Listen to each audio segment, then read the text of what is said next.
तारण तरण तत्व ज्ञान शिविर धर्म नगरी अमरवाड़ा। पंचम दिवस। नमो अरिहंताणं नमो सिद्धाणं नमो आयर्याणं नमो वज्रायाणं नमो लोये सवसाहुणम्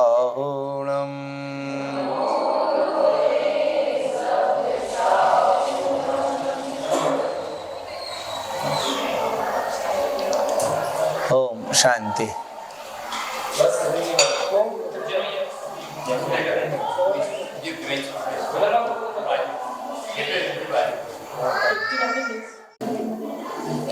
संस्कार शिक्षण शिविर के क्रम में रात्रिकालीन समय में हम लोगों ने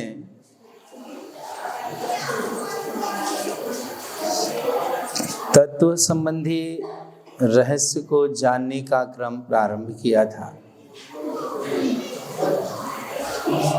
इस संबंध में 27 तत्वों की परिभाषा, उनके बारे में कुछ अभिप्राय विशेष जानने की कोशिश की। आज हमारा प्रयास था कि तत्व, पदार्थ, द्रव्य और अस्थिकाय के संबंध में एक विशेष दृष्टिकोण है, उसे समझना है।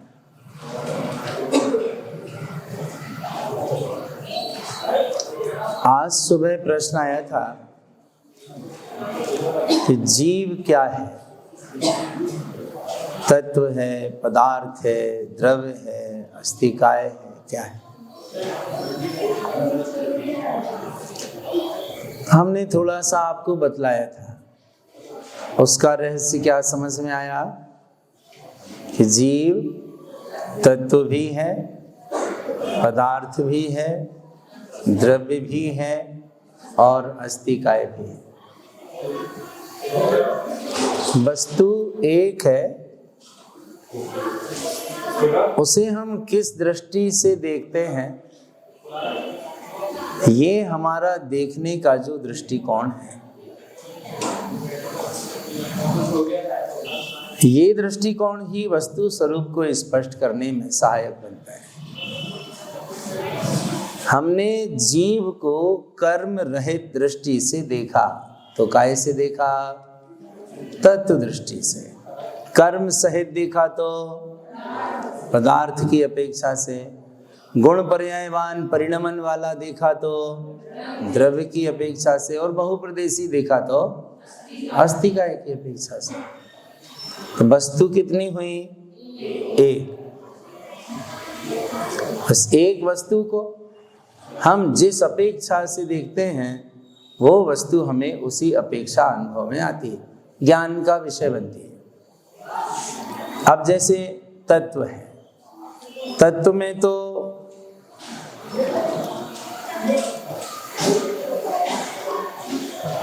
व्यवहार लागू होगा नहीं, क्योंकि वो दृष्टि प्रधान है और शुद्ध है। तो तत्व की अपेक्षा केवल निश्चय ही प्रधान रहेगा यहाँ, लेकिन पदार्थ में निश्चय भी रहेगा और व्यवहार भी रहेगा। क्या रहेगा? निश्चय भी रहेगा और जैसे पदार्थ क्या है? तो पुण्य पाप सहित जीव की अवस्था का नाम पदार्थ है। तो अब जब हम पुण्य पाप कर्म सहित अवस्था से देखेंगे तो हमें ये जीव अशुद्ध दिखाई देगा, अशुद्ध जानने में आएगा। लेकिन उसी पदार्थ को जब हम निश्चय दृष्टि से देखें स्वभाव दृष्टि से देखेंगे तो वो वहां कर्म रहित शुद्ध जीव पदार्थ हमें समझ में आएगा। अब ये शुद्ध जीव पदार्थ जीव तत्व की कैटेगरी का हो गया।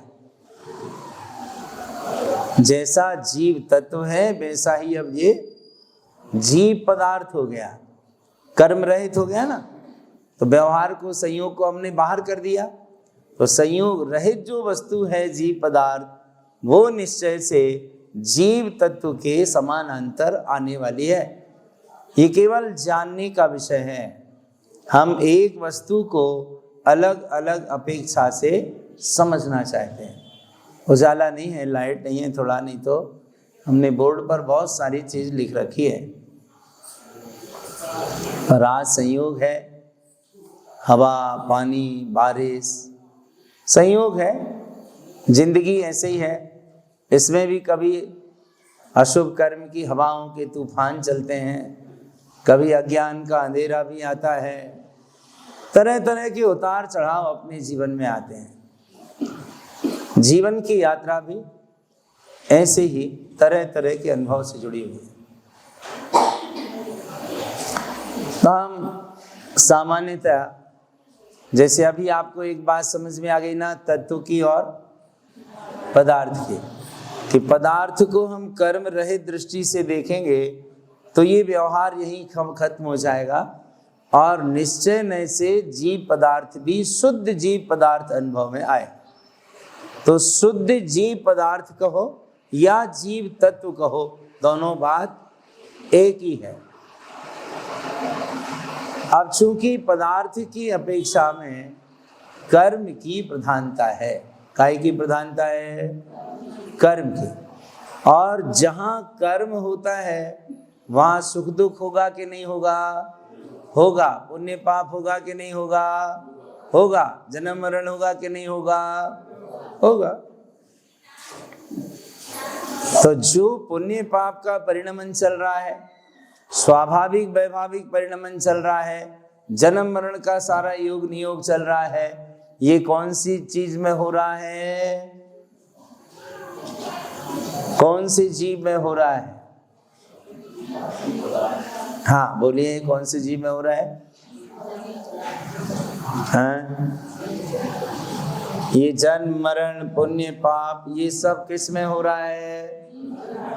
जीव पदार्थ में। बिल्कुल, थोड़ा सोचने में आ रहा है, आपके निर्णय लेने में थोड़ी देरी लग रही है। एक निर्णय रखिए कि कर्म रहित अवस्था की जहां जहां भी बात आएगी, शुद्ध की जहां जहां भी बात आएगी, वो अपेक्षा काय की होगी? तत्व की। हम केवल अपेक्षा से वस्तु को समझने का प्रयत्न कर रहे हैं। वस्तुएं चार नहीं हैं, वस्तु तो एक है। उसे हम किस दृष्टि से देख रहे हैं, वो दृष्टि प्रधान। जैसे आप किसी व्यक्ति को देखो और उसे शुद्ध स्वभाव से देखो कि ये जीव अपने स्वभाव से त्रिकाल शुद्धता वाला है, कौन सी दृष्टि हो जाएगी? ये किस अपेक्षा हो जाएगा? तत्व की अपेक्षा। और जब आप कर्म, कषाय, लेस्या और विकारों की अपेक्षा से देखेंगे तो वही जीव अशुद्ध दिखाई देगा। ये अशुद्ध जीव की अपेक्षा क्या होगी? हाँ बोलिए ना, पदार्थ की अपेक्षा। अब जैसे तीसरी बात है द्रव्य। तो द्रव्य क्या है? गुण पर्यायों का समूह है। द्रव्य क्या है? हाँ बहुत अच्छा, गुण पर्यायों का समूह है। माने एक द्रव्य में अनंत गुण हैं और उन अनंत गुणों का प्रति समय परिणमन चलता है। प्रति समय अनंत गुण एक समय में परिवर्तित होते रहते हैं। जैसे समुद्र में एक समय में कितनी लहरें उठती हैं? समुद्र में एक समय में कितनी लहरें उठती हैं, जिनकी अपन गिनती नहीं कर सकते। ऐसे ही आत्मा के अनंत गुण हैं इन अनंत गुणों का एक समय में परिणमन चलता है। तो जैसे एक समुद्र है, अनंत लहरें हैं, ऐसे ही एक जीव है, अनंत गुणों का परिणमन एक समय में चलता है। तो अनंत लहरें एक समय में उठती हैं। परिणमन का नाम लहर, परिणमन का नाम लहर। और लहर कितनी देर रहती है? एक समय। लहर नियम है इसका कि लहर नियम से उठेगी और शांत हो जाएगी। तो जो भी परिणमन की लहर उठती है वो नियम से शांत होने के लिए उठती है। इसलिए पर्यायी परिणमन में धैर्य नहीं खोना चाहिए। पर्यायी परिणमन में क्या नहीं करना चाहिए? धैर्य नहीं खोना चाहिए। अब जैसे एक जीव द्रव्य है, अनंत गुण पर्यायों का समूह है। इस द्रव्य की विशेषता क्या है कि ये दो द्रव्यों में मिलने के बाद भी, विजातीय दो द्रव्य एक साथ रहने के बाद भी दोनों एक नहीं होते। मिले जुले होने पर भी दोनों अलग अलग रहते हैं, एक नहीं होते। दूसरी बात, द्रव्य में परिणमन की पर्याय की प्रधानता है। पुण्य पाप काय में लगता है? पदार्थ में। पुण्य पाप रहित कौन है? तत्व। हाँ, बोलते जाइए, क्लियर होता जाएगा। अंधेरे से कोई मतलब नहीं है। अंधेरे में दिया जलाना है, दिया अंधेरे में जलाना है, इसलिए लाइट ना आए तो बढ़िया है। नहीं, आपके मन ने स्वीकार नहीं किया, आपके मन ने स्वीकार नहीं किया। मतलब लाइट आना चाहिए। क्यों आना चाहिए? अगर वो परिणमन नहीं होना है तो क्या अपने चाहने से हो जाएगा? तो ये द्रव्य के खाते की बात है कि हम हर वस्तु के परिणमन को अपने अनुकूल चाहते हैं, लेकिन अपने अनुकूल सारे परिणमन होते नहीं। हमारे मन का परिणाम है कि हमारे मन के चाहे अनुकूल परिणमन हो, हमारे चाहे अनुसार पर्यायी धारा चले, लेकिन उस वस्तु से तो पूछो कि तुम्हारी पर्याय किस रूप में परिणमित होने का बोल रही है। तो अपने चाहे अनुसार होगा या जैसा उसे होना है वैसा होगा? जैसा होना है वैसा होगा। सुबह माँ चौके में पहुंची, तो अपन ये किस अपेक्षा बात कर रहे हैं? हाँ बोलिए, किस अपेक्षा बात कर रहे हैं? द्रव्य की अपेक्षा। काय की अपेक्षा? द्रव्य की अपेक्षा। सुबह माँ चौके में पहुंची, उसने अपने परिवार में किसी महिला से पूछा, आज दाल काहे की बनना है? उन्होंने जवाब दिया, छिलका वाली मूंग की दाल बना। भीतर से बेटी की आवाज आई, नहीं नहीं नहीं, आज तो तुअर की दाल बनना है। चलो ठीक है भाई, तुअर की दाल बनना है। अब घर की मुख्य महिला ने तुअर की दाल का डिब्बा खोला, किस्मत से उसमें तुअर की दाल ही नहीं थी। अब ये इसमें तो तुअर की दाल है ही नहीं है, वो रखी है। अब कोई कुछ कह रहा है, कोई कह रहा है उड़द की दाल बना लो, कोई कह रहा है छिलके की दाल बना लो, कोई कह रहा है मूंग की दाल बना लो, कोई कह रहा है, जो भी सबकी अपनी अपनी भावनाएं हैं। ये सबके अपने अपने परिणाम हैं, लेकिन दाल से पूछो वो कौन सी बनना चाह रही। दाल से पूछो कि तेरी इच्छा कौन सी बनने की है, क्योंकि उसकी जो इच्छा है वो दाल बनेगी, अपने चाहे अनुसार दाल बनने वाली नहीं है। हम केवल संकल्प विकल्प करते हैं, बदल सकता है। ये है द्रव्य का स्वरूप। तो एक जीव अनंत गुण का, अनंत पर्यायों का धारी है। परिणमन की प्रधानता जीव द्रव्य में है और द्रव्य को जानने का प्रयोजन परिणमन को स्वीकार करने से है। परिणमन काय में होता है? द्रव्य में। पुण्य पाप काय में होता है? पदार्थ में। ये सब किस चीज में नहीं होता? तत्व में। तो द्रव्य में परिणमन शक्ति है, पदार्थ में स्वाभाविक वैभाविक परिणमन शक्ति है, तत्व त्रिकाल शुद्ध है और अस्थि काय बहुप्रदेश रूप है। बहुप्रदेश का हमने आपको उदाहरण बताया था। जैसे आटा गूंथते हैं तो एक पिंड बन जाता है, ऐसे अनेक प्रदेशों का, चूंकि आटे के परमाणु तो दिखाई देते हैं, आटा रूपी पदार्थ है, उद्गल है, रूपवान वस्तु है, तो उसका एक एक कण आपको दिखाई देता है। किंतु आत्मा में या धर्म अधर्म, आकाश में, काल में होने वाले जो स्पर्धक हैं, प्रदेश हैं, वे आटे के कणों की तरह आपको दिखाई नहीं देते, अदृश्य हैं, होते हैं लेकिन दिखते नहीं। पर उसी प्रकार से असंख्य असंख्य अनंत अनंत परमाणु, अनंत अनंत प्रदेशों के समूह से मिलकर ये वस्तु अनंत बनी रहती है, अखंड बनी रहती है। तो द्रव्य में परिणमन है। मैं जीव तत्व हूं, बोलिए मैं जीव तत्व हूं। क्यों?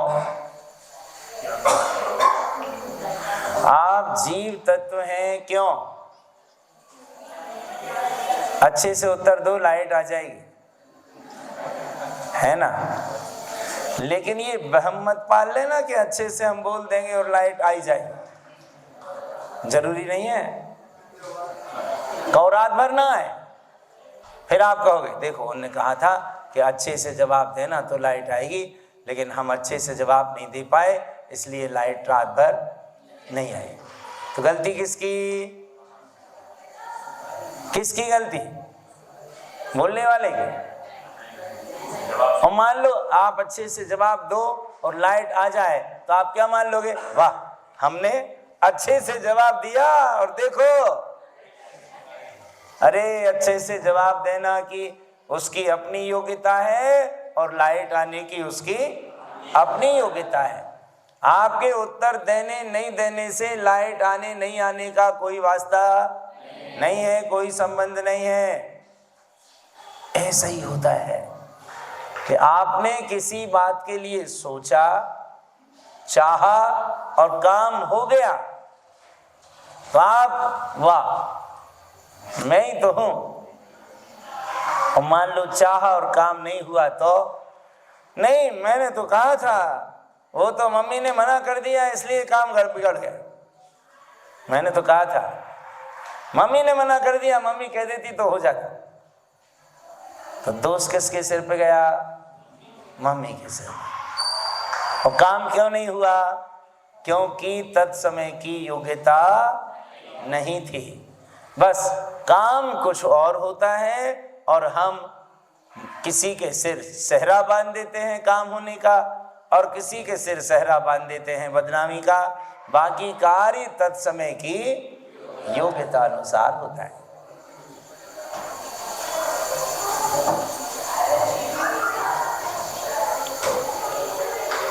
तो ये द्रव्य परिणमन शक्ति वाला है। तत्व कर्म रहित, पुण्य पाप रहित, शुद्ध अभेद है। पदार्थ कर्म सहित है, पुण्य पाप सहित है।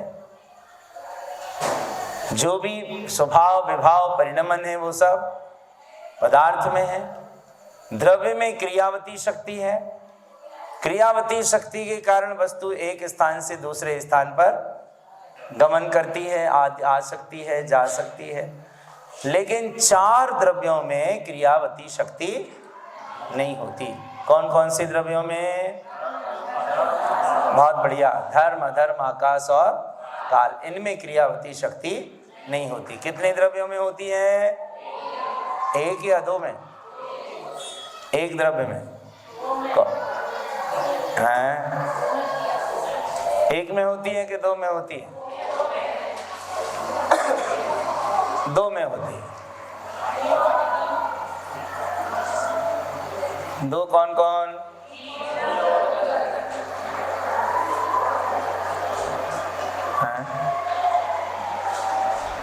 जीव और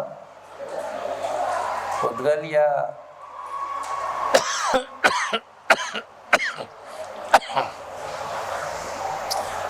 इसके स्थान पर आप कुछ और कहना चाहते हैं क्या? क्रियावती शक्ति किस किस में पाई जाती है? जीव में और उद्गल में। हम ये बात इसलिए आपको टच कर रहे थे कि कहीं आप भूल से ये ना कह दें कि अजीब में भी क्रियावती शक्ति होती है। हम इसलिए आपको छूना चाहते थे, क्योंकि अगर आपने अजीब कह दिया तो सारा मामला गड़बड़ हो जाएगा। क्यों? क्योंकि अजीब के कितने भेद हैं? बोलिए, उत्तर दीजिए। सारी बात पढ़ चुके हैं आप। अजीब के कितने भेद हैं? 5। कौन कौन से? उद्गल, धर्म, अधर्म, आकाश और। अगर आपने कह दिया कि अजीब में क्रियावती शक्ति होती है तो फिर इन 5 में क्रियावती शक्ति हो जाएगी, जबकि 4 द्रव्यों में क्रियावती शक्ति होने का कहीं से कहीं तक कोई काम ही नहीं होता। 2 द्रव्यों में ही क्रियावती शक्ति पाई जाती है और वे हैं जीव और उद्गल। तो पदार्थ कर्म प्रधान, द्रव्य परिणमन प्रधान है, तत्व निरपेक्ष है सारी चीजों से, अस्तिकाय बहुप्रदेश बने की अपेक्षा से है। तो ये माइक लगाओ ना, इसका लाइट आ गई। अस्तिकाय की जब भी बात होगी तो वहाँ बहुप्रदेश बने की मुख्यता होगी। ये जो पर्याय है वर्तमान की, मनुष्य पर्याय, जीव और पुद्गल का जो संयोग है तत्व से संबंधित है, कर्णानि योग पदार्थ से और चरणानि योग द्रव्य से। द्रव्यानि योग तत्व प्रधान है, कर्णानि योग पदार्थ प्रधान है, चरणानि योग द्रव्य प्रधान है और अस्तिकाय प्रथमानि योग अस्तिकाय प्रधान। ये दृष्टिकोण आचार्य तारण स्वामी के ज्ञान समुच्चय सार ग्रंथ से प्राप्त होता है। तो अब आप बताइए कि हम एक जीव को कितनी अपेक्षाओं से देख सकते हैं? कितनी अपेक्षा से देख सकते हैं? 4 अपेक्षाओं से। कौन कौन सी? तत्व, पदार्थ, द्रव्य और अस्तिकाय। जैसे अभी आपका पुण्य रूप परिणमन हो रहा है। कैसा परिणमन हो रहा है? पुण्य रूप। तो पुण्य रूप अवस्था में आप कहाँ बैठे हैं? कौन सी स्थिति में? जीव पदार्थ। और ये प्रति समय परिणमन चल रहा है,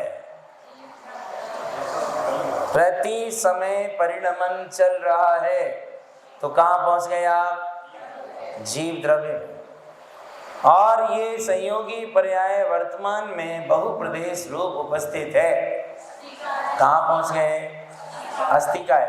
और ये सब कुछ भी नहीं है, ये सब मेरे स्वभाव में कुछ भी नहीं है। तो कहाँ पहुंच? स्मरण करती है। क्या हुआ? जीव पदार्थ। तो व्यवहार से करती है कि निश्चय से करती है? संयोग है तो व्यवहार है।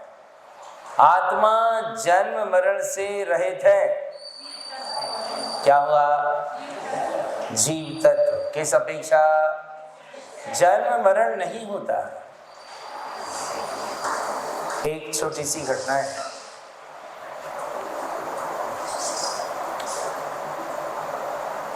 ध्यान देना थोड़ा सा, जो विषय चल रहा है इसी के अंतर्गत बात है।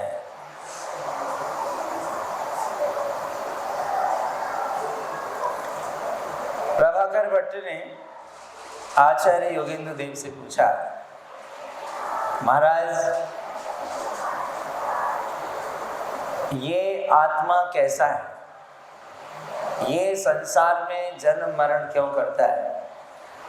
करता भी है या नहीं करता? उन्होंने कहा, आत्मा लंगड़े लूले मनुष्य के समान है। कैसा? लंगड़े लूले मनुष्य के समान है। तो लंगड़ा लूला मनुष्य क्या कर सकता है संसार में? कर सकता है? जिसके दोनों पैर नहीं हैं, जिसके दोनों हाथ नहीं हैं, वो आदमी संसार में क्या करेगा? कुछ नहीं कर सकता। ऐसे ही जीव तत्व है, ये लंगड़े लूले मनुष्य के समान है। इसके पुण्य पाप के सारे पर कटे हुए हैं, इसलिए ये कुछ नहीं कर सकता। अब लंगड़े लूले आदमी को आखिर कहीं ना कहीं जाना पड़ेगा, आना पड़ेगा, उसके लिए फिर उसकी व्यवस्था है। दो कहार हैं। कौन है? कहार। एक डोली में बिठाते हैं उसको और ले जाते हैं। दो कहार कौन से हैं? पुण्य और पाप के दो कहार हैं। और डोली क्या है? विभाव परिणाम। डोली क्या है? विभाव परिणामों की। इस आत्मा को विभाव परिणाम की डोली में बिठाकर दो कहार इसे ढोते हैं, पुण्य और पाप के।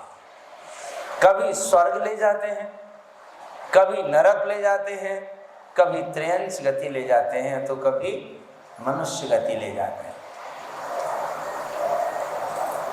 ढोने वाले कौन हैं? कर्म। ढोने वाले कौन हैं? कर्म। तो आत्मा जन्मता मरता है या ये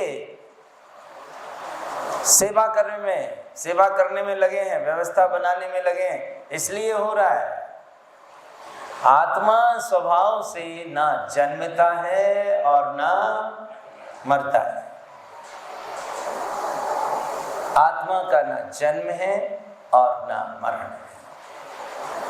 तो जिसका जन्म मरण नहीं है वो तत्व है।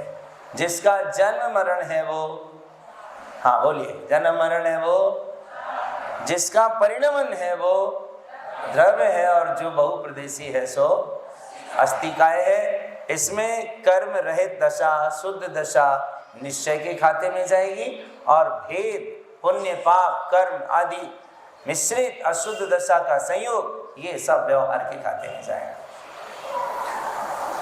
पंचास्तिकाय संग्रह में आचार्य कुंद देव ने एक सूत्र लिखा है, एक्को चे महप्पा सो दुबियप्पो तिलक्षणो होदी चतुचंकमणो वणिदो पंचक गुणम पधानो है छक्का पक्कम जुत्तो वौत्तो सत्यभंग स्वभाव अट्ठा सौण मट्ठो जीवो दस अट्ठाण गो वणिदो।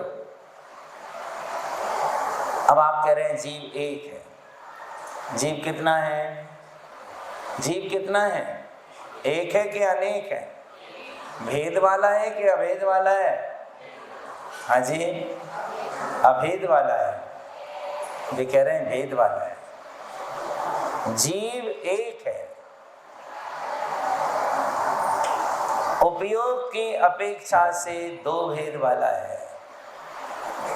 रत्नत्रय की अपेक्षा से, हाँ बोलते जाइए, रत्नत्रय की अपेक्षा से, चार गतियों में घूमने वाला होने से, पांच ज्ञान वाला होने से, छठ दिशाओं में अपक्रम करने वाला होने से, सप्त भंग से सिद्ध होने वाला होने से, 8 कर्म के आश्रित रहने से, 9 लब्धियों वाला होने से और 10 लक्षण धर्म वाला होने से, फिर लगा दो आप 11 प्रतिमा वाला, 13 महाव्रत वाला, 14 गुणस्थान वाला, 15 प्रमाद वाला, 16 कारण भावना वाला, 17 नियम वाला, 18 दोषों वाला और 20 जो भी भेद प्रभेद है, दुर्गुण वाला है तो 21 भाव वाला, 22 परिचय वाला, 23 मार्ग उद्गल की वर्गलाओं वाला, 24 ढेर सारे भेद प्रभेद हैं। ये सब काय में होंगे? तत्व में, पदार्थ में या द्रव्य में? ये भेद कहाँ होंगे? द्रव्य में। ये भेद कहाँ होंगे? द्रव्य में। इसके अलावा ये भेद कहीं नहीं होंगे। तो ये है चारों की अपेक्षा। इस संबंध में आपको कुछ पूछना है क्या? क्योंकि हमारा विषय पूर्ण हो रहा है। हमने सोचा था कि गुणस्थान और लेंगे, लेकिन समय की अनुकूलता अब नहीं है कि हम इस विषय को छोड़कर आगे कोई विषय प्रारंभ करें। हाँ बोलिए। उद्गल, बहुत बढ़िया, अच्छा प्रश्न पूछा है अमित भैया ने।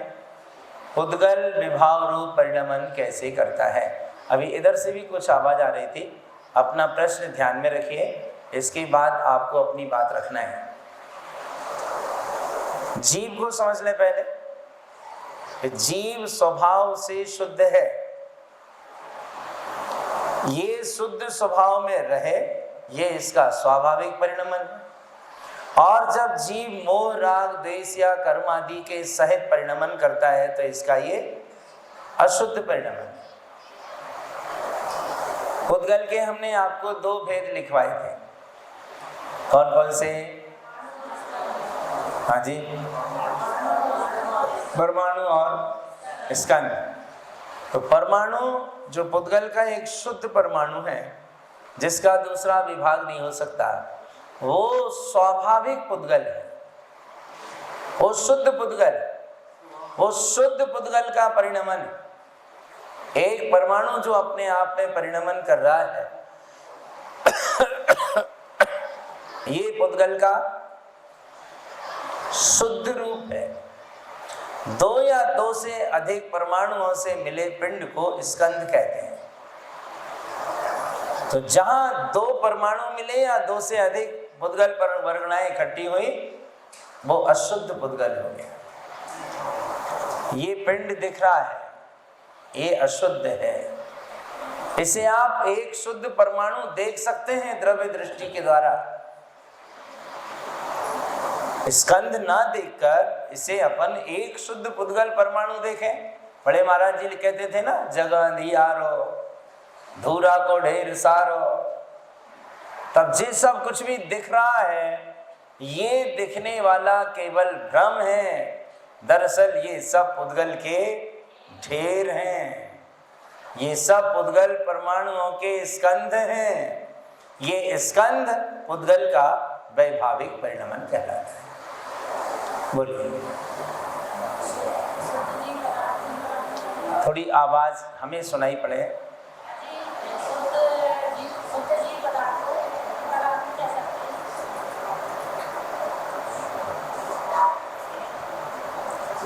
शुद्ध जीव पदार्थ को ना अंतरात्मा कह सकते और ना अभी यहां कुछ नहीं कह सकते। जीव पदार्थ कर्म सहित अवस्था में है। जब तक ये पर में तन्मय है तब तक बहिरात्मा है, अपने को जाने तो अंतरात्मा है और अपने में ठहरे तो परमात्मा है। अब वो कौन सी अवस्था में है, उस समय वो वैसा ही कहा जाएगा। परिणामम जम च तिष्ठन्ते तस्यास्ति गुण संयुतम। वो जिन परिणामों में स्थित है उसे उस समय वैसा ही कहा जाएगा। हाँ,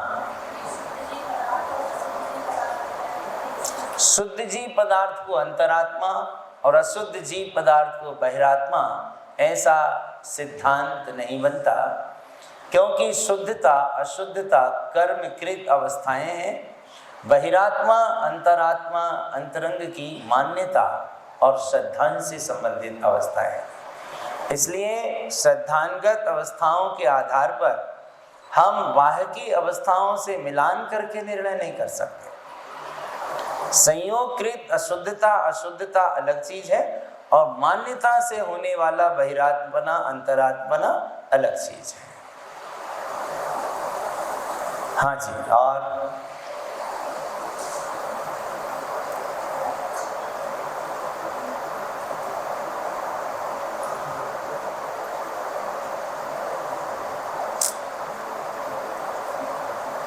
तो अब छोटी सी बात आपको बता दें कि जो सारा विषय आपने लिखा है, इस संपूर्ण विषय को थोड़ा बारीकी से अध्ययन कीजिए, चिंतन कीजिए।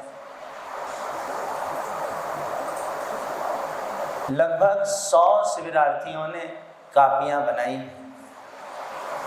और हम कल देखेंगे कि कितनी कापियां जमा हो गई।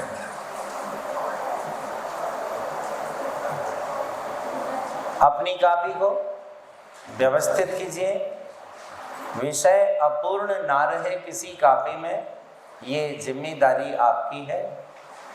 क्योंकि जो लोग कापी देखेंगे उनको पता है कि कौन कौन से विषय पढ़ाए गए हैं और वे आपकी कापी में लिखे हैं अथवा नहीं। जैसे आज आप सब पकड़े गए थे सुबह की क्लास में, हमने जब पूछा कि अब वो सदाचार वाला प्रसंग लिख के लाए हैं कि नहीं, तो कितने लोगों ने सदाचार वाला प्रसंग लिखा ही नहीं था।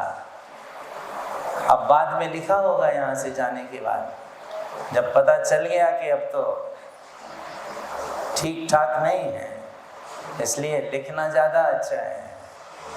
तो ऐसा ही समझ लीजिए कि ठीक ठाक नहीं है, इसलिए अपना मोक्ष मार्ग बनाना जरूरी है।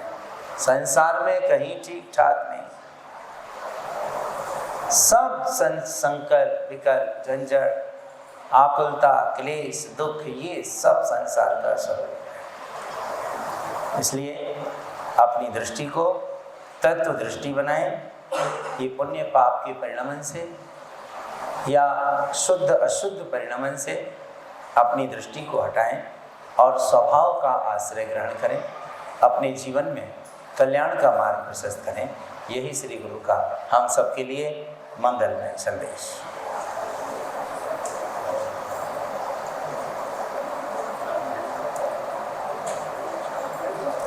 ओम शांति।